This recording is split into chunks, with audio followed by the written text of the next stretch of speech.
All right, so let's pick up where we left off. And we left off at rot 13. And so here we've gone through TCP. Now we're going to start looking at HTTP. And if you look at this, you'll notice that we're using the same syntax as with TCP. And the reason is we looked at this on Tuesday. HTTP is on top of TCP, so you know it knows how to interface. HTTP knows how to interface with TCP. So we just have our net listen, TCP 9000, and it returns a listener. Before I was calling that an LN, a listener, just, you know, that was my variable name. Now I'm calling that a server, so don't let that throw you for a loop. It's just a different identifier, right? Just a different name, no big deal. It could be anything. It could be my dog, Henry. And I defer the close of that server, right? And then I accept, you know, I'm listening, something comes in. I continue to listen over and over and over, right? Just an eternal for loop here. And if a request comes in, I accept that. I get a connection. And then I created this to handle the connection and defer closing the connection. And then I use buff.io new scanner to create a scanner. And I'm going to scan over every line for scanner scan. And then scanner text will give me the line of text. I'm just going to print it out.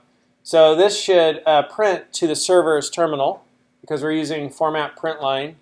So to the server's terminal, you know, anything that comes in over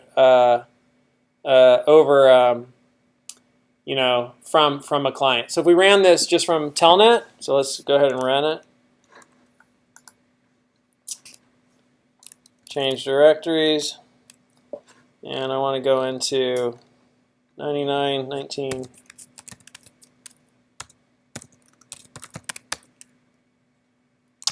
And I could do Telnet. There's something running. Telnet localhost 9000. So what's this going to? Unable to connect to remote host. What am I asking for on here? 9000.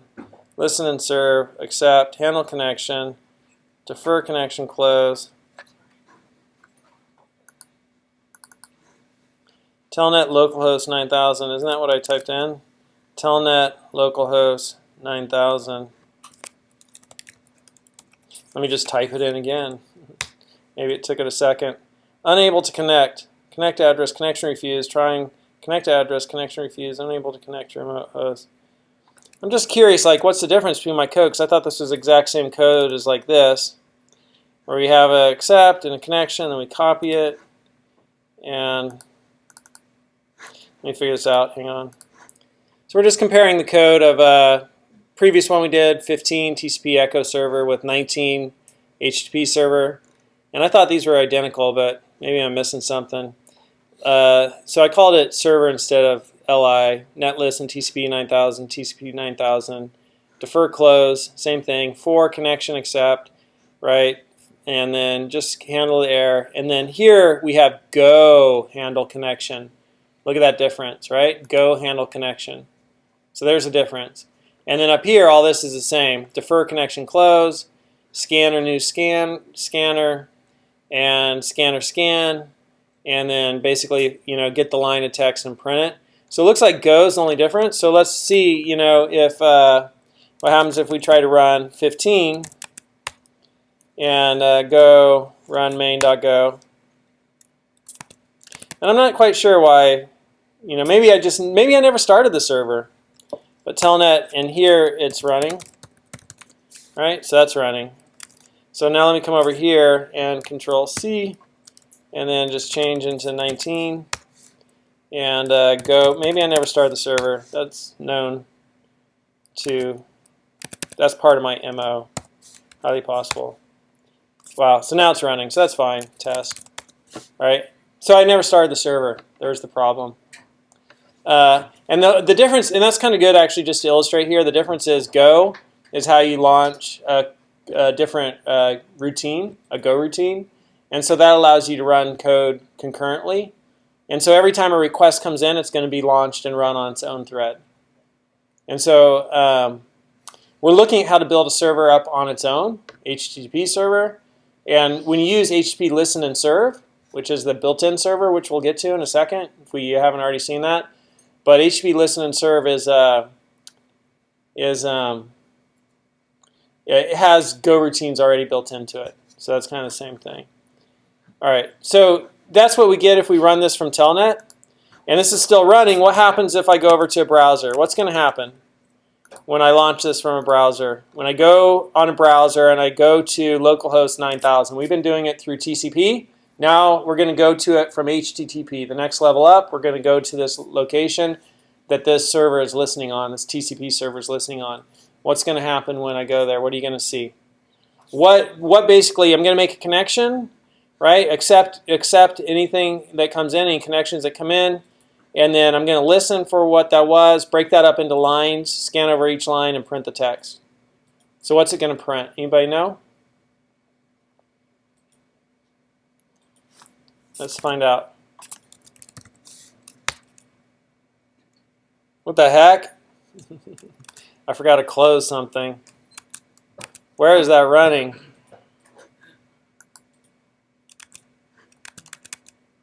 Oh, you know what that is? That's cache. Let me just... This is like the turbulent. So is it going to print whatever you type?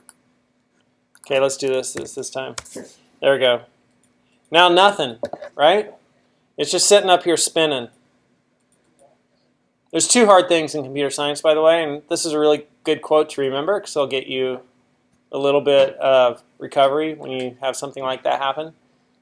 Two hard things: naming things and clearing cache. Those are the two hard things. All right, so it's just spinning, but what came over here? What printed out? All right, this is what came over and printed out on the server. What is all that stuff? What? So anytime you make a request, and I've actually set this, Rio, on a Mac, how do I instantly just go to my desktop? Sorry, I got to take this tangent. Show desktop Mac. It's Mac something. Keyboard shortcut. Show desktop keyboard. Default is F11. On a MacBook, you'll have to press function F11. So that's one way. Let's try that. Or what's this one?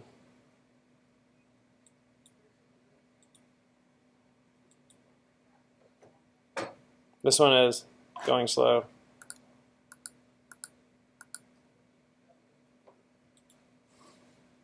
Wow, that's slow as mud. I can't wait for that. Function F11. Cool, there's my desktop. So I set this as the background of my desktop because I've been talking about this stuff. And I know that.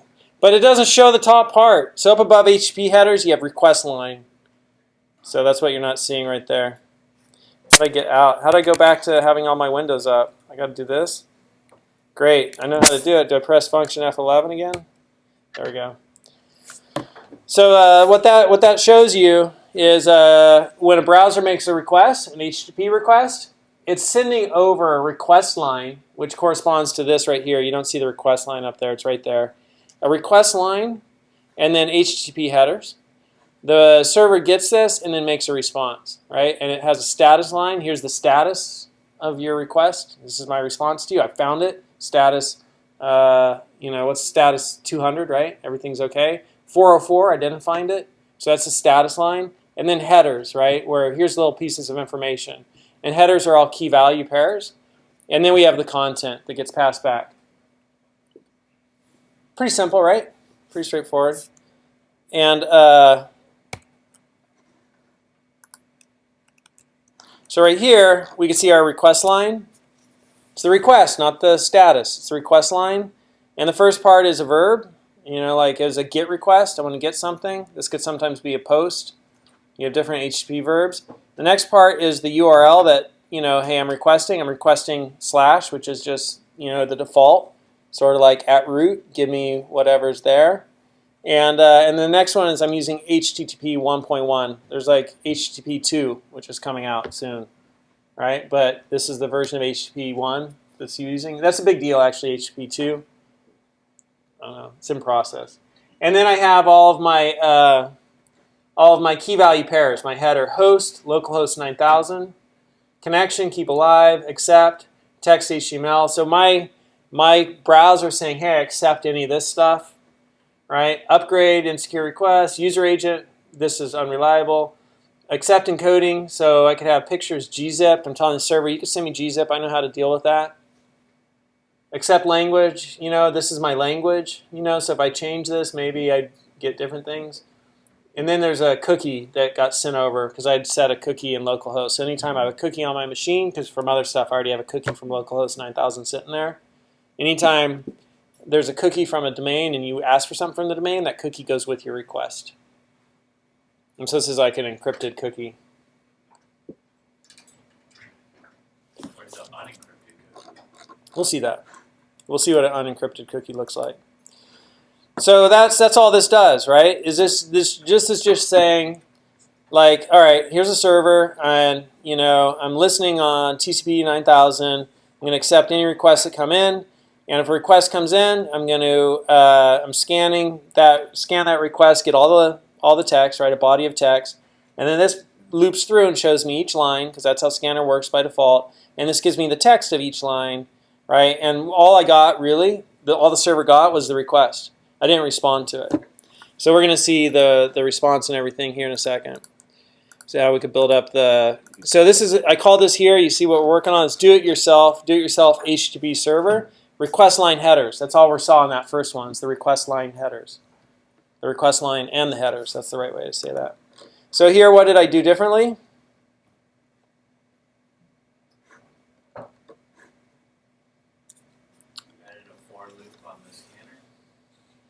So all this stuff down here is the same, right? That's all the same. And then up here, I've got some new stuff. I got, defer, and then I get my scanner. And now I'm looping over for scanner scan. That was there before, right? Because I want to loop over every line that I get from scanner. And then give me the line of text. And I'm going to print that line of text. And if I is equal to 0, meaning here's I 0, so the first time through, I is going to be equal to 0. And then the next time through, so if I have 20 lines, which right here, right, when I looked at what came through, the first time through is going to give me this line, right? Because scanner gives me all this, it scanned all that, and it breaks it up by lines, right? And then for scanner scan is going to give me each line of text, like, okay, here's the next one, give you the next line, right? And I'm going to go through all the lines until I reach the end.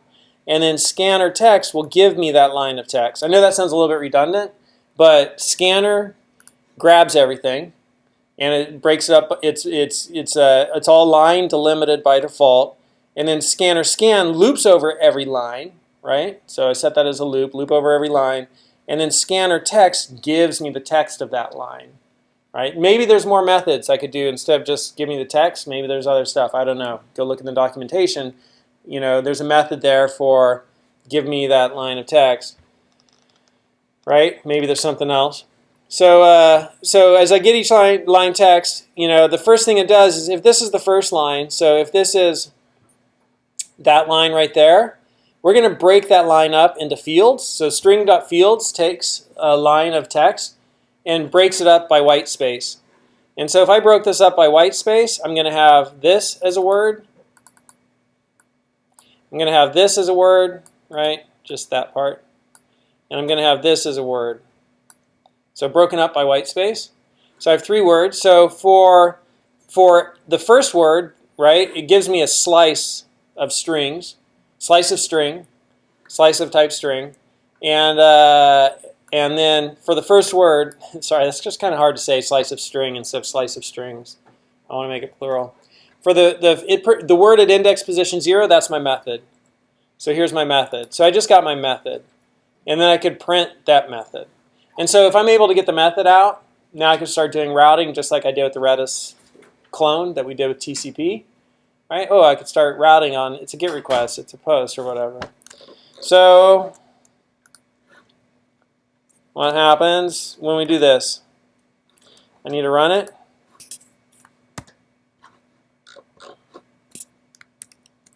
Change directories into 20. Go run main. And then go here.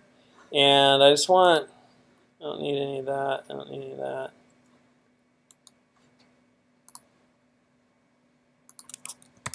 Localhost 9000. And if I look in here, I could see under resources, right, I have all these cookies. So I'm just going to right click, clear, clear.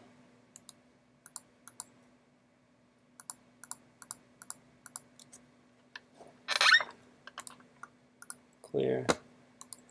Oh, because I'm at Google's page and it's not going to localhost. Actually, it's just staying right there because there's nothing was given back. There was no response back. All right, so it printed to right here. We printed this method get. Right, so I was able to get the method out. Cool. Y'all tracking, Mikey?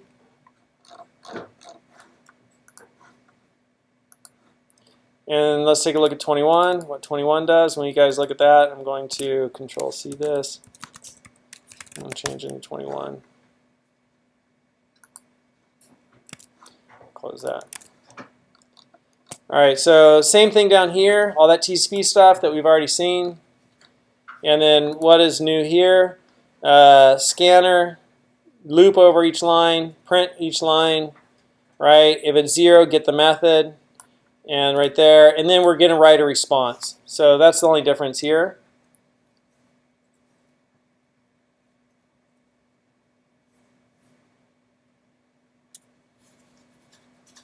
We're also breaking out. I don't know if we need that, but we'll leave it because maybe we're going to add some code in there. I don't remember. So for the body, our response will be hello world 2. And so we're going to write to the connection. First, we're going to write our status line. And so that's the status line for the response from the server to the client. HTTP 1.1 is HTTP we're using, whatever. I'm not sure what you call that. And version, HTTP version we're using. And then 200 is the status code. And OK is the phrase. So we write that, right? So that's our status line. And then we could set our headers. And so I could use write string or fprintf because they both take a writer interface. So I'm just kind of illustrating you could use either there, 37, line 37, line 38. And so I'm writing a header content length, right? And that's one of the headers. And then I'm also writing, you have to have a return there and a new line. And then I'm going to write the connection in the body, right? So right back to the connection, hello world 2. And this is just text. And where can you learn about these different headers? I have a slide presentation which talks about them. Let's see, do you guys want to see that briefly? Or let's see it run, and then we'll see those header deals. So let's see this run. And I think I'm running it already. No, I'm not. There we go. And yeah, that's right. And then come over here. Localhost 9000, hello world 2. And this is Developers Console in Google. You get there by Command-Option-I or more tools, Developer Tools, Command-Option-I. And when you open it up, 2 places you will be looking, you know, at the beginning is just right here. Under Resources, Cookies, Localhost, clear the cookie. And then here under Network, right? So when I make a request, under Network, it shows me the files that came back. I got localhost and favicon ICO. Favicon is this deal up here, that little sunshine right there, or that little icon right there. So browsers just ask for that. Hey, is that there? Can you give it to me? And then right here, localhost will, when I click on these files, they'll show me information about the request and the response. And so here's information about the request and the response. So the request came from the client, making a request. It says I accept this, cache control connection, that, right? So that all came from the client. And then the response was, we wrote that one header, content length, right? We figured out the length. And then the general is the request method was get, and status code 200. Okay. So for status codes, the godoc.org net-http has a list of all the status codes. So here they are. So here's 200 status OK, right? Or 404 not found. It's often one you see. Or 302 is a redirect. I don't know. You can get lost in trying to split the hairs about, are there any of these other ones I should be using? What are all these different ones? And then for looking at, I don't know if we just did HTTP request line headers. I'm not sure. I've never done this. HTTP1 request. And so let's see if there's something in here about, oh, that's it. I think there might be methods, request line, general header, request control carriage, and message body. Request line. General header, request header, entity header, carriage return, line feed. So here's the request line, and then headers, carriage return, line feed, message body. I'm not sure like request having a message body, because then it's like that's the request. Let's look at our little picture again, right? And then we have our response. See if something comes up with HTTP response. Response, line, header, and here's response. Status line, carriage return, line feed, message body. Same kind of looking stuff. See if there's anything down there that says anything more. And there was also one here where I saw it fall. It's status code definitions. I've been here before. Maybe this has it. No, this just gives me all the status code definitions. All right. So let's look at, because I, got Caleb covered this stuff at the boot camp, and then let me just see where it is. Hold on, give me a second to find it. All right. So if you want to reference this, it's slide deck 29 HTTP, and HTTP is protocol on top of TCP. There's the spec. And the funny thing about this is the spec for HTTP is all text. It's not formatted as HTML. And servers receive requests and send back responses. It's just as simple. And there's that picture for it, and you can see the request line and the header, right? And so there are the verbs: get, post, put, delete, head. And you can read about the verbs. And request and response will both have headers. Request and response both have headers. And those are some of the different headers, HTTP headers. And so there's the GET request, the URL, and the protocol version, HTTP protocol version, right?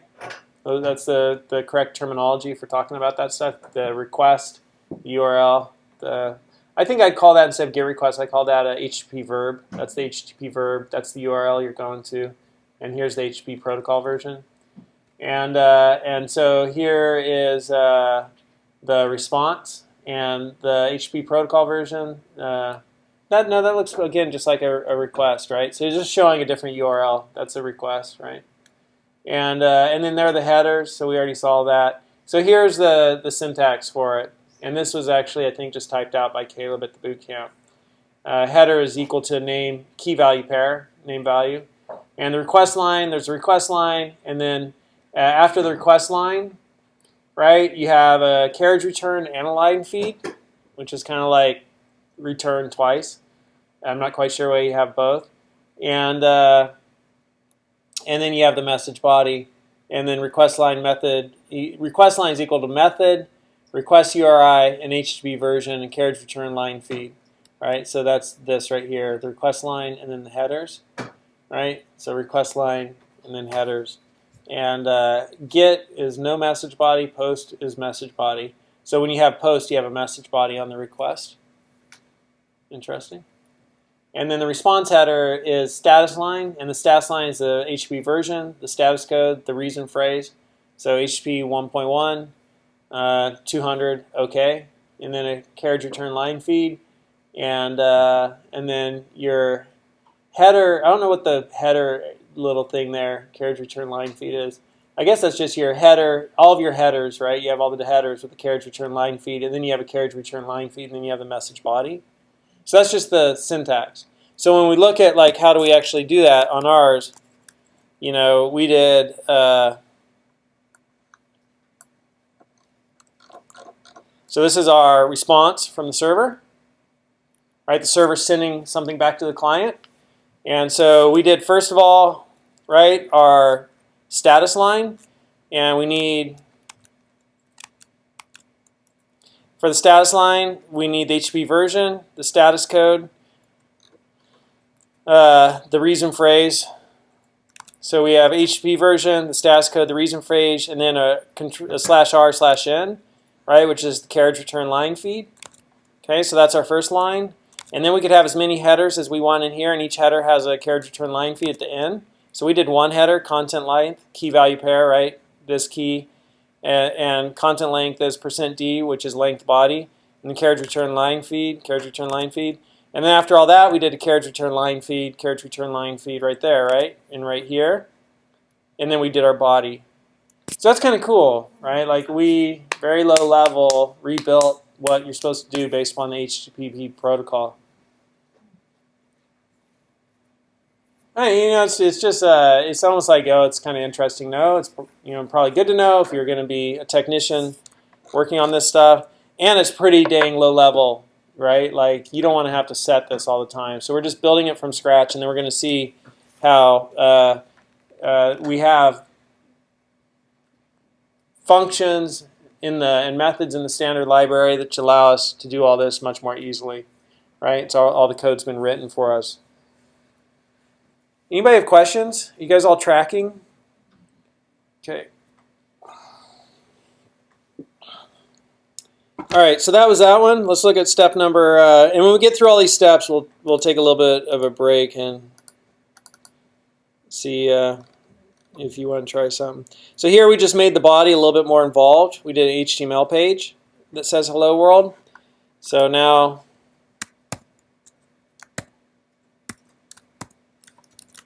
when we run that,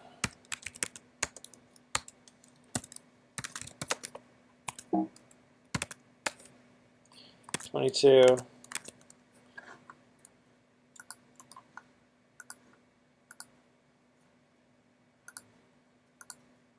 I'll just hit refresh. There we go. What? How come that didn't work? So we can look at what came through, and this is the part that made that not work. So our response header. And I don't know why I always have to sort of think the request comes from the client makes the request, the server responds. This is the response from the server, it's giving that back to the client. Maybe partly because I've thought about the web so long from a user standpoint, the client side, you like to shift that and think about it from the server side, right? The response is coming from the server. You know, I'm not going to just add in more confusion for you. So that's text.plain, text plain, right? And we set that content type to text plain. What happens when we take that content type and we make it text HTML? The browser's going to say, oh, you gave me not text plain, you gave me text HTML.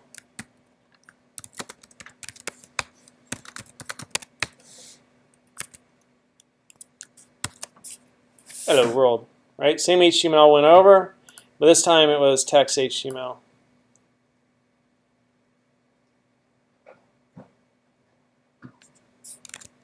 Awesome stuff, huh? Like, thank you, Caleb, for really making this pathway clear, because it was not clear to me before summer boot camp, and there's no book out there that you could find that explains it this well.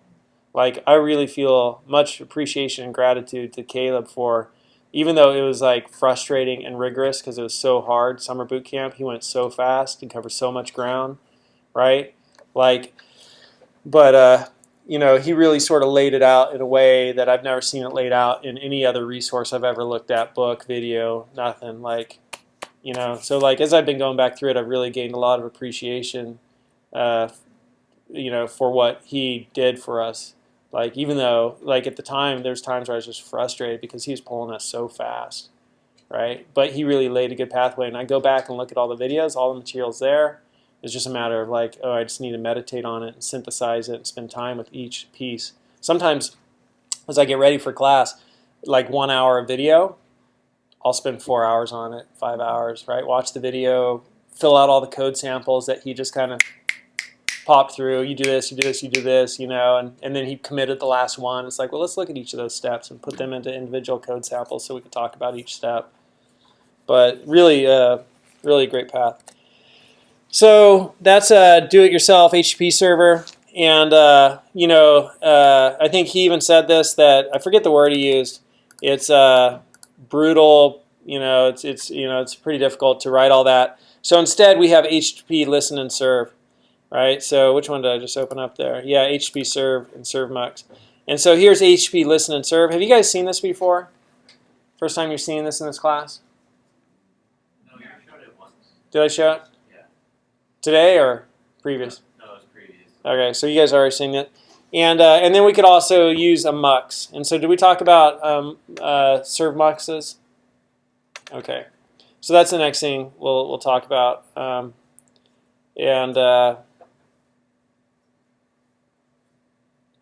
Just wondering if there are any questions or anything like that. You guys have any questions? Okay, we'll do that in the next video.